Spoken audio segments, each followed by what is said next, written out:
কৃত্রিম বুদ্ধিমত্তা দ্রুত বিস্তার লাভ করলেও সৌদি আরব ও সংযুক্ত আরব আমিরাতে মানব শ্রমের চাহিদা কমছে না, বরং 2030 সালের মধ্যে এই দুই দেশের অতিরিক্ত 1.5 মিলিয়নের বেশি কর্মীর প্রয়োজন হবে বলে জানিয়েছে 2025 সালে প্রকাশিত একটি বৈশ্বিক কর্মশক্তি গবেষণা। খবর জিও নিউজের। গবেষণায় বলা হয়েছে, এআই ব্যবসা পরিচালনার ধরন বদলে দিলেও উপসাগরীয় অঞ্চলে সামগ্রিক কর্মসংস্থানের চাহিদা এতে কমছে না। শক্তিশালী অর্থনৈতিক প্রবৃদ্ধি, বড় উন্নয়ন প্রকল্প এবং সরকারি বেসরকারি খাতের বিস্তার নতুন কর্মসংস্থান সৃষ্টির প্রধান চালিকা শক্তি হয়ে উঠেছে।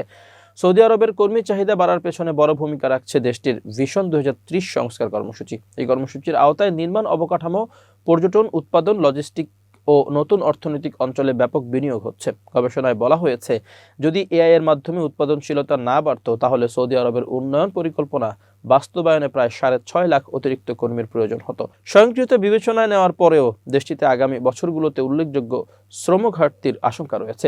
অন্যদিকে সংযুক্ত আরব আমিরাতের কর্মশক্তির চাহিদা আরও দ্রুত বাড়বে বলে ধারণা করা হচ্ছে। প্রতিবেদনে বলা হয়েছে, 2030 সালের মধ্যে ইউ এর মোট কর্মশক্তি 12.1% পর্যন্ত বাড়তে পারে, যা গবেষণায় অন্তর্ভুক্ত দেশগুলোর মধ্যে অন্যতম সর্বোচ্চ প্রবৃদ্ধি। প্রতিবেদনে আরও উল্লেখ করা হয়, সৌদি আরবে যেখানে কর্মশক্তি বৃদ্ধির হার 11.6% হতে পারে, সেখানে যুক্তরাষ্ট্রে এই হার মাত্র 2.1% এবং যুক্তরাজ্যে 2.8% সীমাবদ্ধ থাকবে। এই গবেষণা পরিচালনা করেছে যুক্তরাষ্ট্রভিত্তিক এন্টারপ্রাইজ সফটওয়্যার প্রতিষ্ঠান সার্ভিস নাও এবং যুক্তরাষ্ট্রভিত্তিক বৈশ্বিক শিক্ষা ও দক্ষতা উন্নয়ন সংস্থা পিয়ারসন। গবেষণায় বলা হয়েছে, প্রযুক্তি, এআই এবং ডিজিটাল সেবার উপর ইউ এর জোরালো মনোযোগ কর্মসংস্থান কমানোর বদলে নতুন চাকরির সুযোগ সৃষ্টি করবে। সরকারি দপ্তর ও বেসরকারি প্রতিষ্ঠানগুলো কার্যক্রম আধুনিকায়নের পাশাপাশি উৎপাদন, শিক্ষা, খুচরা বাণিজ্য, স্বাস্থ্যসেবা, আর্থিক সেবা ও প্রযুক্তি নির্ভর খাতে দক্ষ কর্মীর চাহিদা বাড়াচ্ছে।